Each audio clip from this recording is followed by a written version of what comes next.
سنو، قرآن کے خلاف کیسے سازش ہو رہی ہے۔ یہودیوں نے ایک میٹنگ بٹھائی جس میں وہ کہتے ہیں کہ اگر ہم قرآن میں تعریف کرنا چاہتے ہیں تو ہمیں سنت کو تباہ کرنا ہوگا اور سنت کو شکست دینے کے لیے احادیث کو تباہ کرنا ہوگا، اور احادیث کو شکست دینے کے لیے ہمیں مسلم علماء کی جگہ ایسے علماء بٹھانے ہوں گے جو ہم مقرر کرتے ہیں، جو آیات اور احادیث کی وہ تشریح کریں گے جو 1400 سال کسی نے نہیں کی۔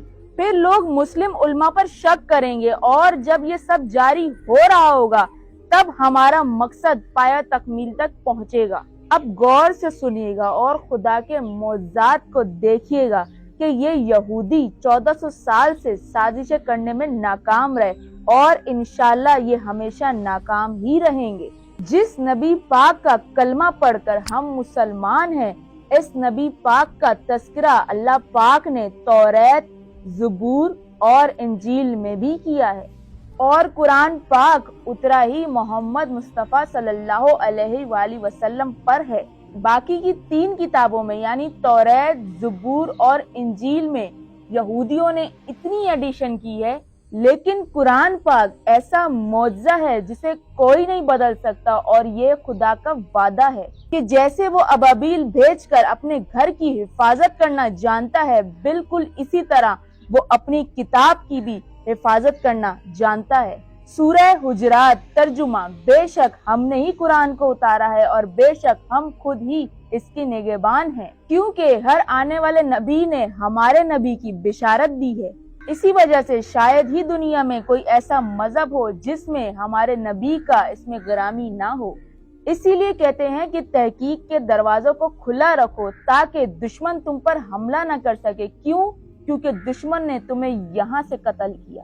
یاد رکھیے گا کہ تمام یہودی ممالک مل کر مسلمانوں کے لیے سازشیں کر رہے ہیں تاکہ وہ پوری دنیا میں اپنی ظلم کی حکومت قائم کر سکیں۔ یاد رکھیے گا ہمیں علمی اور تحقیقی میدان دونوں سے یہودیوں کو شکست دینا ہوگا۔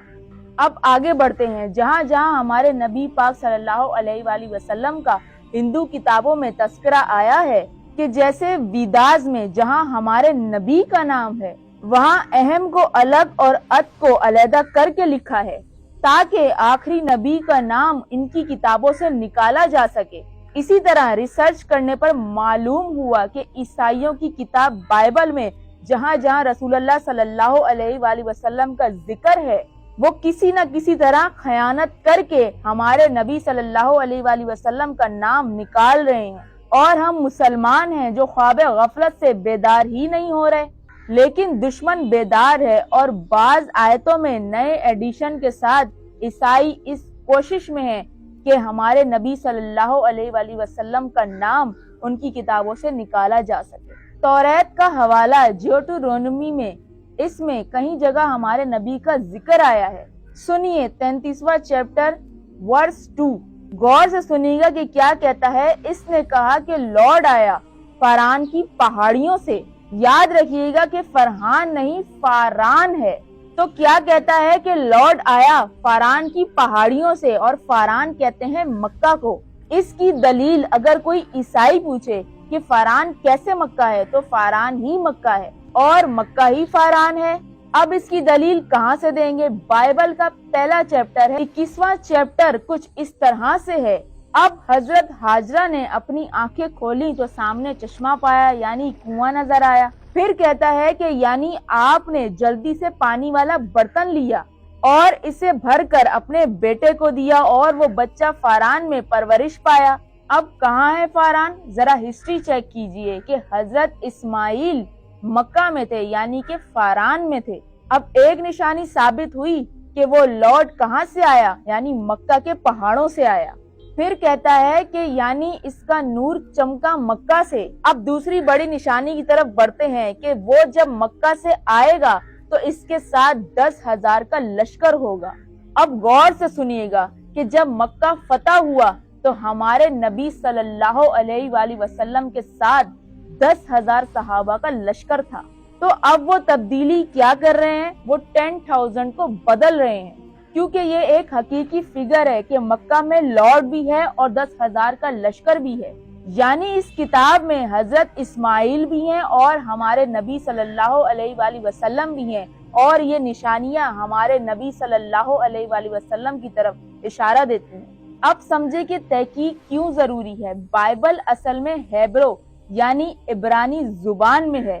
اب اس میں سب سے بڑی خیانت کیا ہو رہی ہے کہ 10 کو ختم اور 1000 کو لکھا جا رہا ہے، اور یہ سب جدید ایڈیشن میں کیا جا رہا ہے، یعنی آنے والی کتابوں میں، اور یہ صرف اس لیے کیا جا رہا ہے تاکہ آنے والی نسلوں کو یہ پتہ نہ لگے کہ محمد مصطفیٰ صلی اللہ علیہ وآلہ وسلم کا ذکر کہاں کہاں ہے۔ اب ایک بڑا اور بہترین جملہ آپ کے نظر کرنے لگی ہوں کہ یہ کچھ بھی کر لیں، دین کا ٹھیکہ پہلے ہی خدا نے لے رکھا ہے، اور جب وہ 1400 سال بعد آنے والی نسل پر اپنے راز کھولتا ہے تو اسے کسی بھی سہارے کی ضرورت نہیں پڑتی۔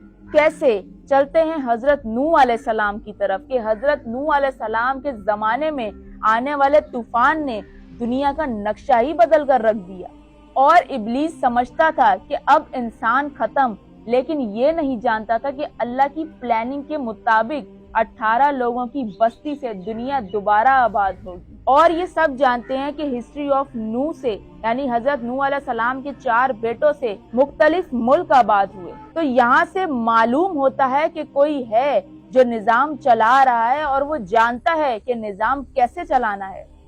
اب آپ نے اور میں نے کیا کرنا ہے، یعنی سیدھے رستے کا انتخاب کرنا ہے۔ بالکل اسی طرح وہ اپنی کتاب کی حفاظت کرنا جانتا ہے۔ قرآن پاک ایک ایسا معجزہ ہے کہ ہر بار پڑھتے ہوئے علم میں اضافہ ہوتا چلا جاتا ہے، اور اس میں ایسے راز موجود ہیں کہ جسے لوگ دیکھتے ہیں اور پڑھتے بھی ہیں، لیکن آنکھوں کے آگے ایک پردہ ہے، اور وہ پردہ آخری وقت میں ظہور کرنے والا ہی اٹھائے گا، اور ایسے راز و نیاز کی باتیں بتائے گا کہ آنکھیں کھلی کی کھلی ہی رہ جائیں گی، اور زبان کچھ کہنے سے قاصر ہوگی، اور ایسی تلاوت کرے گا کہ ایسی تلاوت کسی نے سنی نہ ہوگی۔